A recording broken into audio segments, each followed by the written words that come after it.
Greetings. Today I want to discuss with you my theory of cinematic encounter. What it is in terms of principles and the different elements of cinematic encounter. And it's just a theory, just like any other theory that's used as a tool for understanding. So, take it with a grain of salt and see to what extent it relates to your experience with cinema. Now, the first thing that happens with us when we enter a movie theater or sit in our living room, turn on the television, turn on the DVD player, or the lights go down and we are exposed to the big screen with its grandiose image and the powerful images of larger than life. The very first thing is a suspension of disbelief, and it's a psychological effect that takes over our consciousness. And we automatically, willingly, while knowing that what we are witnessing is fiction in the work of make-believe and so on, decide to switch our consciousness to a point where we accept this as a reality, at least for the couple of hours that we're seeing the film, or whatever long the feature may be. And all the while we're watching the film, we accept the characters in the film, and I'm specifically talking about narratives and narrative features. For most of you who are watching this short program, you're very familiar with Hollywood pictures, so keep that in mind while we're talking about the cinematic encounter, in theoretical terms, of course. So suspension of disbelief, what is it? You're sitting there and you are suspending your disbelief. You're accepting this new belief and you're going along with the characters. It does go in and out, as we are critical thinkers. We are thinking machines ourselves. So in some ways, we do, depending on the power of the drama, depending on the power of the storytelling, whether the way it was written, the way it was filmed, and so on, we could move in and out of this state of suspension of disbelief. So that's principle number one.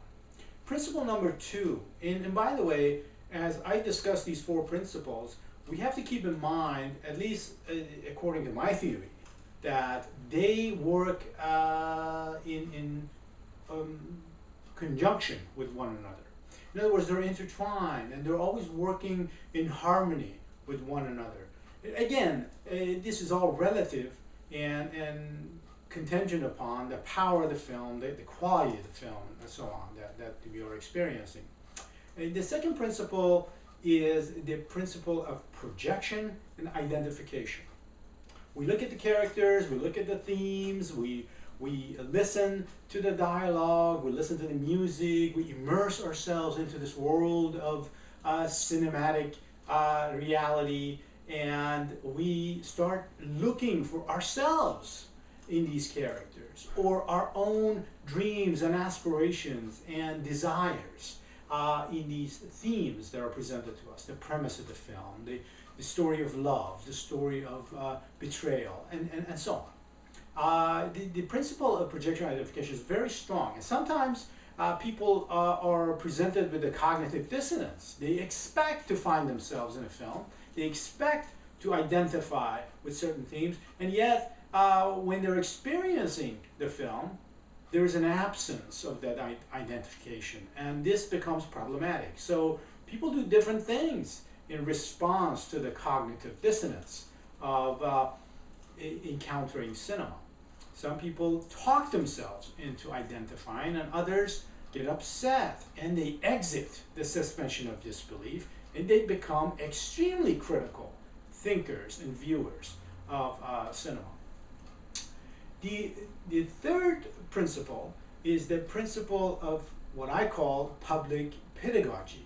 In other words, imagine if cinema in all of its films is one meta teaching machine, and the films being the little teaching machines, or where the stories are telling us how to behave, they're telling us what the world is like. They're telling us what others are like. The story of the self and the other is told to us vis-a-vis these kinds of mini dramas.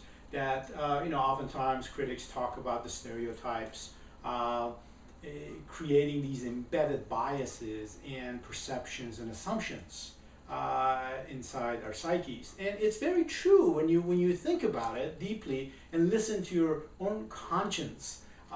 You will recognize that the cinema, as much as you might hear from people in the industry saying that, well, this is just for entertainment, don't think too much about it, and we don't want you to think.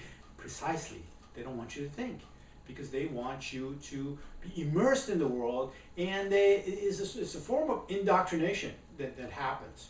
Sometimes for the good, sometimes for the bad. Unfortunately, when it comes to Hollywood and the Hollywood pictures, they're always looking for consumers to be consumers. And the more docile a consumer, the more, you tell me what to do and I will do it. Oh, give me the latest release. I will come and see it.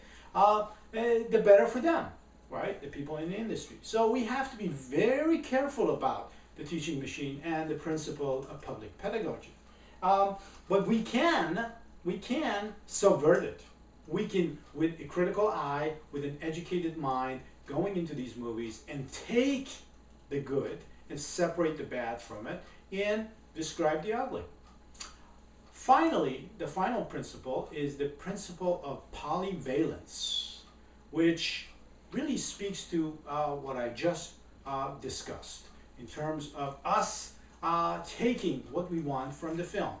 Every piece of film is an entity that is multivalent, and I like to use the word polyvalent because maybe it's just my personal preference, but it has to do with chemicals, and it's somehow where chemical reactions to the film are part of the picture here. Therefore, every film in that sense offers different dimensions and different avenues towards interpretation. So we must keep that in mind at all times, that every single person, although there are overlapping experiences between audiences in the movie theater, in your living room and so on, every single person has a unique experience with any particular film. And even you might have one experience in 1 year with the same film, and then watching that same film 10 years later have a completely different experience and understanding and effect.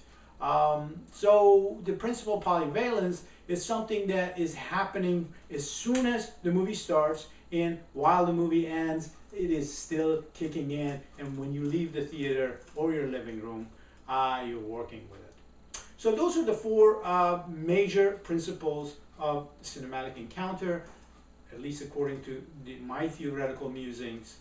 Number one being the suspension of disbelief. Number two being the principle of projection identification. Number three being the principle of public pedagogy, cinema as a teaching machine. And number four, the principle of polyvalence. Thank you for joining me. I'll talk to you later.